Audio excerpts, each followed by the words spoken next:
really, Google's not given us a lot, but it's given us a little bit more. It was kind of like trying to dig around in the log files before and just figure out where the calls were coming. I've even seen, Bree, and I know LLMs are new, and so we don't have to spend so much time on it, but I'm seeing crazy tools that people are building, where it's doing the searches. Okay. Like you give it your searches, and then it searches whatever LLM you want, and it runs it once a day. And then it gives you an average over the number of days of where you're ranking in LLMs. That sounds like a lot of work. I mean, I guess you have to do it somehow, but that's crazy. Well, I mean, everybody's trying to figure it out. I mean, when you look at LLMs, right? And we can work backwards, because I think people are still a little bit behind the curve when it comes to LLMs, but it is only 8% of the market and growing fast. Right. But it's the new frontier, and it's where the new real estate is, where you can kind of land grab what's going on and position your entity. And tracking's a big issue. Even attribution. Rand Fishkin was like, go back to running a billboard and then doing uplift in different cities. And so attribution is crazy difficult. The new world of marketing is, no one has it all figured out yet. I mean, what's topical for you? I mean, what are you seeing in the market? Yeah. So I've actually been really surprised. So like personally, right? Like I'm one person that uses LLMs, right? So I use Cursor, I use Claude, I use ChatGPT, and I use I have like a tool that I use called Magi, I guess is what it's called. I've always called it Magi, and then I talked to him, and he was like, "It's Magi," and I was like, "Oh, my bad, dude." But that one, like, it ports in all of the different LLMs, and you can kind of choose which one for different things. But anywho, and so all I know is my user behavior in LLMs, right? And so it was really interesting for me when I started having clients where we were seeing a lot of LLM traffic, to kind of have to put myself in the shoes of like, okay, well, I can't imagine using an LLM to make this sort of decision, but obviously, like, people are talking to these like entities, right, to answer these sorts of questions. So for instance, a job board, where it's like, I can't imagine going and being like, can you find me jobs? Like, I don't feel like that's a thing, but I guess it is. Anyway, so that was kind of my first, like, my initial thought process when I started seeing LLM traffic come in. And then things that you're making like big decisions on, right? Like, these are not cheap products that we're talking about anymore. Now we're getting into like very expensive products and seeing tons of LLM traffic coming into those things. And I'm just like, wow, it's surprising to me. So, and I like to kind of lead off with that because, I know some people are very like interacting with LLMs all the time and whatever. So, I think I'm still like learning. Where I'm seeing learning. Well, yeah, no, I think we're all learning, right? It's like brand new for everybody. Like, here's the starting gun, go. Yeah. Like, figure it out. I think, and this is my assumption, right? And we're just talking about our own personal assumptions here. I can pull in some data that I've seen, like LinkedIn's been blowing up with all kinds of new data.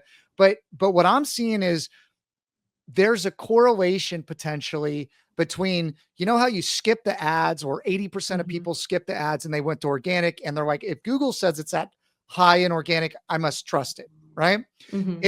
If LLM and we keep promoting, or they keep promoting that it's smarter than any human being in every vertical, right? If it recommends something to me, you have to think about it. Like, so even on the job side, I'd be like, what's the best job for me based on the history that you know me, right? And then go scrape all the job boards and find ones that are best fit, and you upload your resume. Like, I can see people doing that if they're a heavy user of LLMs. And I see, as more LLMs are being used, people are going to be like, ideate between this product and this process, give me comparisons, all the kind of transactional stuff. And then if it says this is who you need to go with, I have found personally, we've landed multiple clients that said the first thing they say when we get on the phone is the only reason I'm talking to you is you came up at the top of Perplexity. Like that's what I've heard. And that's like wild. Literally. And so the authoritativeness of showing up in the LLMs, you know, I think the data I'm seeing is 5 to 6 times more intent. Like they've done enough research. So that goes in line though with what I'm seeing. So the next part of that is I was surprised to see it, but I was more surprised when I saw just how qualified and quality that traffic is. Yes. So, you know, it's really easy. Hold on, let me go back. That's not true. That's not true. I scratched that. It used to be very easy to rank something on Google, right? Mm-hmm. There was a time and place. Now it's a lot harder. It's a lot more nuanced, right? Alas. But you get someone that knows the game, you do all the work, you show up in Google, right? And I think some of it has turned into people don't trust Google as much. Mm-hmm. Probably rightfully so. And so what we see, if you get a lot of traffic, even let's say you are in the AI overview or you were in a featured snippet, it was very common to see an influx of data or of traffic from Google, and to see that traffic kind of hang out, but not really, and then dip. The traffic that I'm seeing coming to LLMs, these are people ready to make a decision. Yeah. So these are people that are coming to your site. They spend time on the site, visit a couple pages, and then might even in that first session convert, whatever that looks like for you. Fill out a form, start a free trial, you know, inquire about something, whatever that is. It's been really high, and not even, you know, because I look at data and I work with data. At first it was like, okay, well, we saw 80 sessions this month. We generally, like from LLMs, right? We generally get 50,000 sessions a month. So like we can't make, right? Yeah. But like as that number increases, I'm not really seeing a big difference in those like intent-based metrics. Like I'm not seeing a huge shift. So like as it's gone up to, okay, now we're seeing 100, now we're seeing 150, now we're seeing 200, now we're seeing 250. Like it still is very clear that the people coming from these places, these LLMs, are like it is quality traffic. Whereas if people come from a featured snippet, which is, let's be honest, very rare anyways, because they're getting all the information they need. But if they do come from a featured snippet or they're coming from an AI overview, it's like, oh, they're just like checking for the next sentence, right? They might spend a couple of seconds, but they're just looking at this page and then they're dipping out. Yeah. So at least that's been experience. That's what I've seen. So I think then to get into, if that's what we're seeing, how are we seeing it, right? What does that look like in GA4? So all of my clients, I work in GA4. So all of my clients are on GA4. I've seen a lot of people like really try and push the like create custom channels so that you can find your LLM traffic, which is fine. I really don't like channel groupings just as a practitioner in general, because what I found is they have to stay updated and nobody updates their analytics.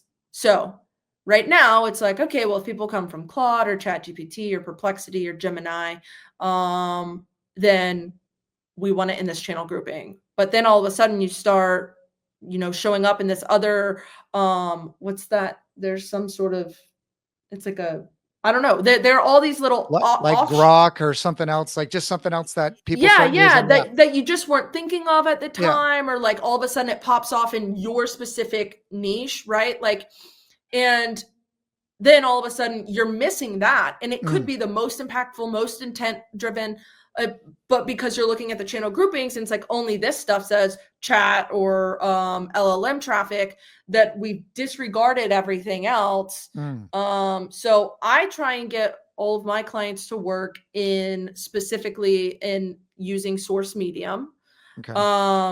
But I realized that that's not always the case. So I've had clients request all sorts of things. I have clients where we intercept the traffic in Tag Manager and will change the medium actually to be organic because it's SEO driven initiative, right? So instead of it saying ChatGPT /referral, it says ChatGPT /organic, right? And that takes some fudging, and it's not perfect, but it gets the job done. And it catches most traffic. But even that, it's like, it's something that has to be maintained. And unfortunately, we're just not at a place where it's going to be easy to maintain because things are changing so quickly. New things are popping up all the time. So again, I like to use the source medium whenever possible. Also look at page refer. And you kind of just have to actually do a full like deep dive when you're looking at source mediums, because like ChatGPT tried to implement UTMs and then they only added a medium. They didn't add a source. They only added a medium and it's not set up correctly. So it doesn't make any sense. So then you'll have some things that are like chatgpt.com or openai.com, or, you know, there's just, so you kind of, it still requires a lot of manual work, I think, to the issue I was finding around that was we were just trying to add like a server line and or add it in Robots.txt file just to like to let them come through, and then it's like a rotating IP, and so then you got to set up the LLM.txt file, and you got to think about like, okay, you know, I need to add all, like, so we've added like, you know, 26 of them right now, right? Because you don't know and you don't want to block it, and you can't just kind of white label it